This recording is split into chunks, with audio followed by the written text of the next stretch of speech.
بسم اللہ الرحمن الرحیم۔ بظاہر خوش دکھائی دینے والا انسان اپنے اندر کتنے غم رکھتا ہے اس بات کا کسی کو اندازہ نہیں ہوتا۔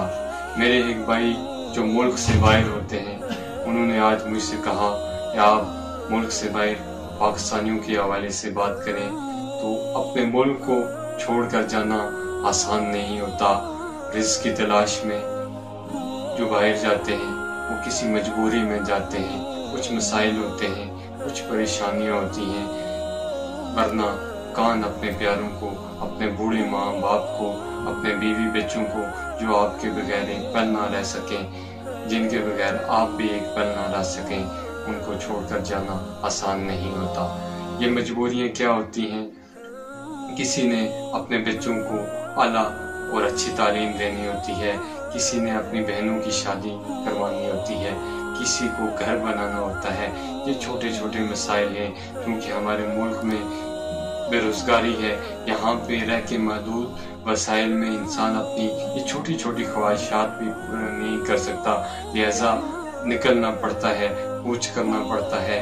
تو وہ شخص جب دوسرے ملک میں جاتا ہے وہاں پر اسے بے شمار مسائل جھیلنے پڑتے ہیں، اس کے لیے رہائش کا کوئی بندوبست نہیں ہوتا، کھانے پینے کا کوئی بندوبست نہیں ہوتا، وہ بے یار و مددگار سڑکوں میں گھومتا ہوگا، کئی دن وہ شاید بھوکا سوتا ہو، رہائش بہت مشکل ہوتی ہے، بیگانے شہر میں کوئی اپنا نہیں ہوتا، وہ تمام مسائل تنہا جھیلتا ہے۔ اگر اس کو روزگار مل جاتا ہے تو وہ بھی بہت محدود، لیکن اس کی مشقت، اس کی محنت اس کی بے شمار ہوتی ہے، اور جن اپنے پیاروں کے لیے وہ گیا ہوتا ہے وقت گزرنے کے ساتھ ساتھ اس کے اپنے چلے جاتے ہیں، دنیا سے کوچ کر جاتے ہیں، لیکن اس کے حالات بعض دفعہ ایسے بھی ہوتے ہیں کہ وہ جنازوں تک شرکت نہیں کر سکتا، اپنے پیاروں کے جنازوں تک نہیں آ سکتا کیونکہ اس کے پاس پیسے نہیں ہوتے۔ یہ ایک بہت بڑی دکھ کی داستان ہے، کتنے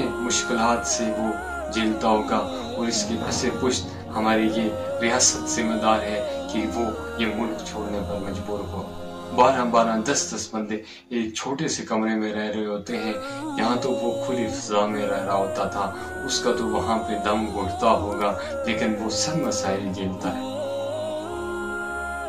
بات کرنے کا مقصد یہ ہے کہ ہمارے ملک میں ان کی قدر کی جائے۔ ایک تو حکومتی سطح پر جب بھی یہ آئیں جائیں، ایئرپورٹ حکام سے میں کہتا ہوں ان کو سیلیوٹ پیش کیا کریں، کیونکہ انہی کی بدولت ہمارے پاکستان میں کئی چولہے جل رہے ہیں۔